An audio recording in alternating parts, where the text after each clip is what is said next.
Hey everybody, welcome. Sorry for the delay in getting started. We're 4 minutes late. We were changing the batteries out in the microphone, and now Melvin is gently placed atop the microphone situation. All right, I got some good stuff for everyone today.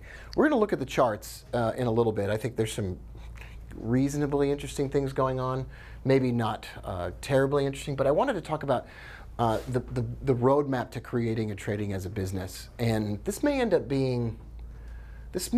up as one of the first lessons that we ask brand new lifetime members to watch, because I think there's an important lesson here. There are three primary lessons that come from the book E-Myth Revisited. If you've ever read it, these lessons will be familiar to you. If you've never read it before, I'm going to summarize some of the most important parts, and maybe you could choose to read it on your own later. Number one, I'm going to draw a little picture of a brain. So it does not equal money. It's not exactly how the author describes this, but here's the formula that doesn't exist that most people think does exist. Most people think that good technical skills in an arena, any kind of endeavor, or good brain power, or a lot of knowledge about something should equal profitability. For a trader, this means that there are a lot of people that know a lot of stuff about fundamentals, economics, interest rate announcements, central bank governor names, but they're not very good traders. There's nothing wrong with that, and I've certainly fallen into that category for months at a time myself. It's nothing to be embarrassed about, and I'm not trying to criticize any kind of other educators or anybody, but I know a lot of people who know a lot about the markets, but that don't make money.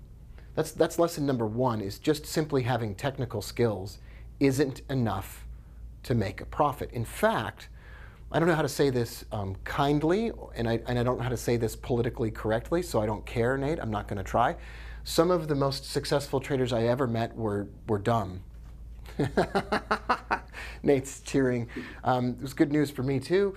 And what I mean by that is didn't use correct grammar, didn't spell correctly, typed emails in all capital letters because they couldn't figure out that that was a social faux pas. And a variety of other kinds of things. Didn't know the names of the central banks, constantly quoted currency pairs and other financial instruments incorrectly.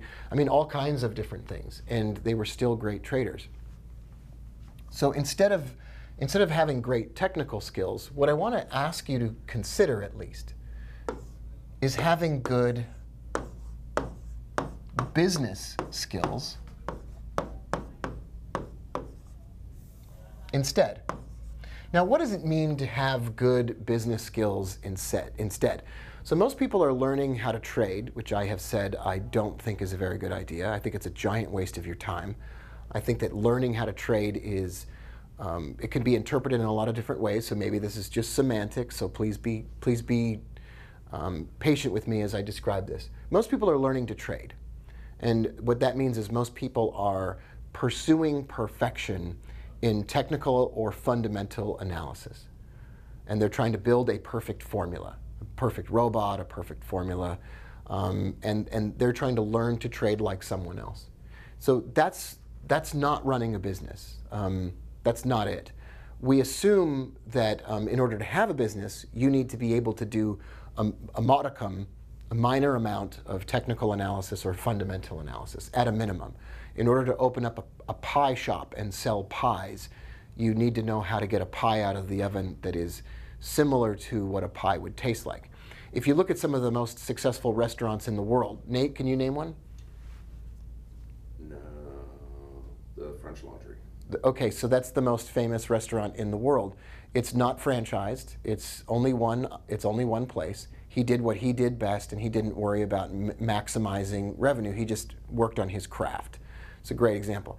That's not one of the most successful restaurants in the world. That's one of the most famous. What's one of the most successful restaurants in the world? Oh, McDonald's. McDonald's, right. McDonald's doesn't make the best food. It built the best process. It makes the most money. Applebee's doesn't make a lot of great food, but Applebee's has a lot of locations. Olive Garden, I know I'm offending some of you, doesn't make the best Italian food in the world, but it's more successful than a mom and pop, one location Italian food restaurant. Why is that? It's because technical skills, being Thomas, whatever his name is, at the French Laundry, doesn't turn you into the richest restaurant entrepreneur in the world. You're a craftsperson. That's great. That's fine. But that's learning how to be perfect at roasting beef cheeks. That doesn't make him the largest restaurant chain in the world. What makes you successful as a trader is learning how to, and this is it,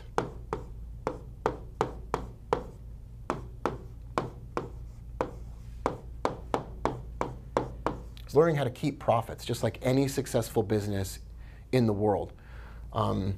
Tesla eventually fell because Tesla doesn't make money. They don't even right now make high quality cars. I love Tesla. I love Elon Musk. I'm just being real here for a moment. Any company that's flying high in the stock market is going to be making money, producing profits, and has an expectation of success in the future. Any trader that's long-term successful isn't necessarily the smartest trader or the best technical analyst or anything else. They've learned how to hold onto and keep profits. It's why I say when you first join, or even before you join, your goal should be to make $1 a week for 4 weeks. No more, no less. $1 a week for 4 weeks. Don't worry about making more than that. And why is that? Because the lesson is make money and keep it. The lesson isn't be the best at technical analysis. The lesson isn't, Nate, show off to your friends that you caught a big move. That kind of stuff is stupid. Bragging to your friends that you know how to draw lines on your charts better than anyone else doesn't make you a trader. It doesn't make you a trader for a living. It just makes you a person who academically knows a lot about a particular subject. I don't care about that, and I never have. It's why many of the subjects in the world of trading don't interest me. It's because I'm not here to trade. We're not addicted to trading. As a family of traders, that's not our priority. Our priority isn't to trade a lot. That's stupid. That's the dumbest thing I've ever heard in my life. The goal is to make money and hang on to it. So if near the beginning of your trading career, or if you're starting over because it hasn't been going well, if your goal is to make $1 a week, all the pressure's off. You know that your goal is to find one maybe quality trade, take it, and then you're out of it pretty quickly. You might just open up your trading platform and say, looks like the pound dollar is falling. I'm going to go ahead and sell maybe one mini lot. One standard lot's not going to do it. I'll just take a bunch of trades here until I get up to one mini lot. So I might wait until those trades get up to $1 in profit, and then I'll close them, and I'm done. And why would I do that, once again? Because the goal of trading isn't to take a lot of trades or be active in the market every day. Think about that for a second. Chick-fil-A, a famous fast food restaurant in the United States, ultra successful, super profitable, doesn't open on Sundays for religious reasons. They're still ultra profitable. They're focused on making money. And once they are making money, they don't have to serve chicken sandwiches on Sunday. The goal isn't to be making chicken sandwiches. The goal of Chick-fil-A is to make money. In-N-Out Burger, the most cultish hamburger chain in the United States, only has hamburgers, fries, and shakes and soft drinks on the menu. Their goal isn't to have lots of food items or be serving lots of food items or be open 24 hours a day. The goal of In-N-Out Burger is to make money. Why do they keep making money? So that they can make their customers happy by giving them delicious hamburgers. But the goal is first they got to make money. If they're not making money first, then they can't serve hamburgers to anyone. There are a lot of people that say, well, our first goal isn't to make money, it's to X, Y, and Z. Well, that's the stupidest thing I've ever heard, because if you're not striving to make and keep your profits as a trader, then you're just a hobbyist. You're just the equivalent of someone building toy train sets in your basement. It's not going to last. So that's why at the beginning it's $1 a week for 4 weeks. Then after the first 4 weeks, go up to $2 a week for the next 4 weeks. Then you will have 8 weeks of profitable trading under your belt. During that 8 weeks, 90% of all traders, more than 90% of all traders anywhere trading any financial instrument, during that same 8-week period of time will have lost most of their trading capital. Most people who trade from home take about 8 to 9, 10 weeks to lose about half of their trading capital, or more than that. And during that time, you've made money. So you're not comparing yourself to other people.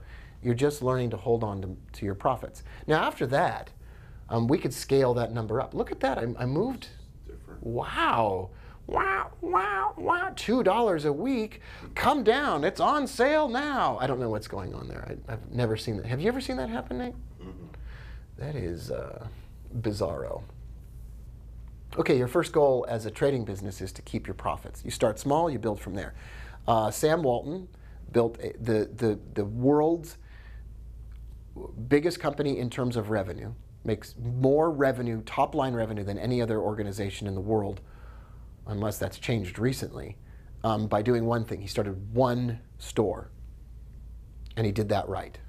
So he started small. Sam Walton didn't go, the first year he was in business, why don't I have 1,000 stores and $500 billion in revenue? Colonel Sanders didn't make money until he was like 60 years old or whatever, making Kentucky Fried Chicken.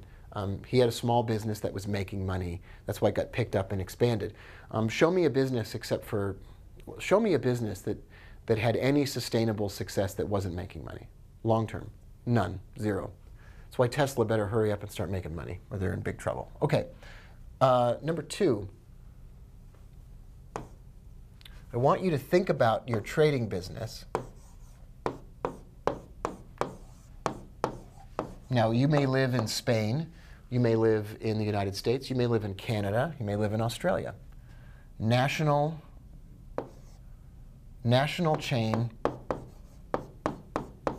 Think of your trading business as a national chain. Think of your trading business as the nations in Spain, England, Australia, New Zealand, wherever, Krypton, wherever you are located, as a national business, the premier national business. So think of yourself as a big business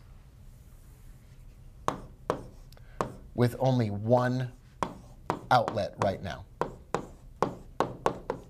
Here's what I mean by that. You want to run your trading business as if you were a sophisticated business with processes in place, but even though you're only right now one location. And you can't expand one location of a business unless its books are in order, unless its marketing is in order, unless its sales process is in order. Last year, when I almost sold my company to Market Traders Institute, I asked for millions of dollars to buy this business that we're sitting inside of right now. And they agreed that they would pay that amount of money, and then they went through the process of due diligence in my business. And they said, wow, you're just basically running a mom and pop shop. You're not even really running a business. And I initially took offense at that. And then I decided to be a reasonable individual and consider how I've been running my business. And I have been running my business because I love you, and I haven't really had any processes in place in the back end. So I do training and I do videos and I have a website, but I don't really do anything else that's sophisticated or process driven. And I decided that that would be the moment to change it. And that deal eventually fell through for a variety of reasons, no hard feelings, but I just wanted to, I don't know, it's a long story, but I basically just wanted to keep my independence and my freedom. Although I would be willing to sell my business at some time in the future, it just wasn't the right time. And I realized I wasn't really running my business as a business. I was running my business as a hobby. Well, that's how most people run their trading business. Think about the things that a national chain would have. They would have books. And they would close the books at the end of the month. And those books would show if they had turned a profit or had a loss, and they would know why that was. They would have a sales process, or one set process for making sales. And you would, as a trader, have one set process for making money. They would have training programs for new hires. Do you have a program written out where you could train someone to trade the way that you do? Could you hand that over to somebody else with a guide? Do you have instruction manuals for the way that you approach your trading business? It could be philosophical, it could be whatever, but if it's basically nothing more than just what's in your head, you don't really have a trading business. And if you don't really have a trading business, you're never really going to do it for a living. We can talk more about this and expand this later. But have some books. Know how much money you're making. Know what your profit and loss is on a regular basis and track it on a daily basis using one of those little indicators in the bottom of your screen or MyFX book or whatever else you want. Have a set process for making sales. You might have 2 sales channels or distribution channels. You might have discretionary trading at the end of the month with me and also a robot that you like to run on a regular basis. And then you might have some training manuals or processes for if someone wanted to learn what you would do, you would have a process for teaching them step by step. Okay, that makes sense. All those things make sense. And any national chain is going to have that so they can expand from 1 outlet to 100. Well, you would have those things so you can expand from $1 a week to $2 a week to $10 a week to $100 a week to $500 a week and so forth. Every successful trader who traded for a living that I ever met had some sort of process that they had. Now what that does is when you have that, it makes it harder to change what you're doing on the fly. You can't suddenly start making cheeseburgers when right now what you make is yarn. That wouldn't make any sense. Let's get on to the next one.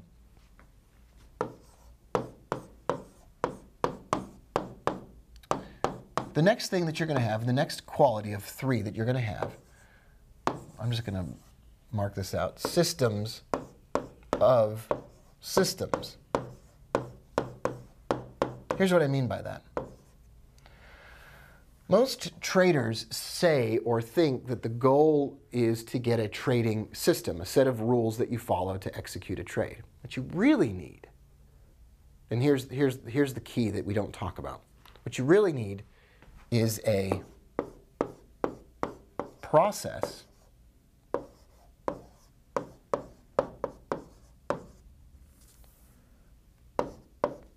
for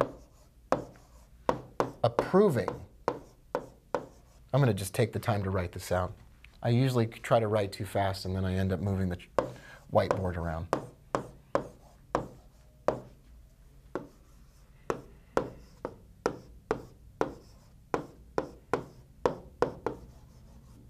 What you really need is a process for approving a system.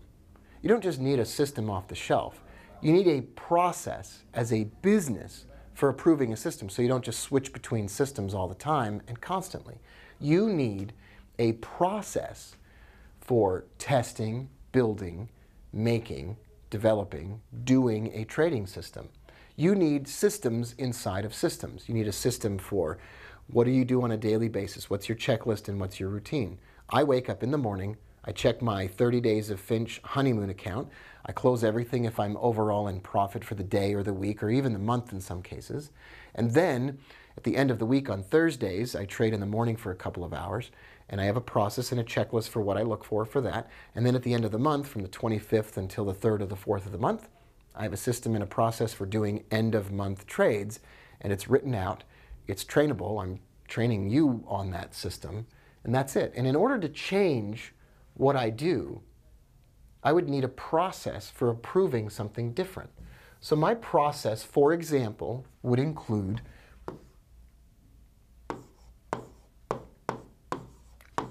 it has to produce a system in order to be approved, whether I make it or someone else makes it, has to produce less drawdown or same drawdown with more profit.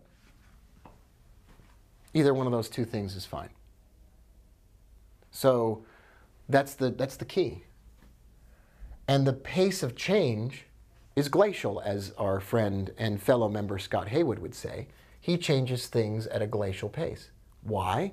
Because it doesn't benefit any of us to switch from making widgets into crafting cheeseburgers or whatever. It doesn't do any of us any good to keep switching. It doesn't make any sense. So we accept the weaknesses and the failures of the systems that we're using, and we attempt to reduce drawdown over time and or have the same drawdown and make more money. That's the key. And then the goal isn't, think of the process that most people have for approving a trading system. Just answer, how do most people approve a trading system? It excites them, so they approve it. It's new, so they approve it. It's exciting or new, and they approve it. There it is. That's what people do. And they just switch to a new trading system. Or some other emotional reason for changing what they do as a trader. So we don't care about that. I don't care if it's new or different or whatever. A lot of people will also change their trading system when they hit a difficulty. They'll just drop out of it, like a person that just moves from one relationship to another, like because they just can't have a commitment. So that's what, but if you're running a national business, you can't just keep switching what you make as your core business. You can't keep doing that. That's not going to work. You can't keep releasing new products to take people's attention off of the fact that you're not making any money. You have to make money. And you have to have a process for approving what you do differently or what you change. That's all I have to say about running your trading as a business. I don't want to mix this up with any other stuff at all. So we'll conclude now. Hit me up in the chat room and let me know what you think about the training we just did and say hello. I'm glad to be here with you. Love you all very much. And we'll see you next week or tomorrow or whenever we do this one next. Bye for now.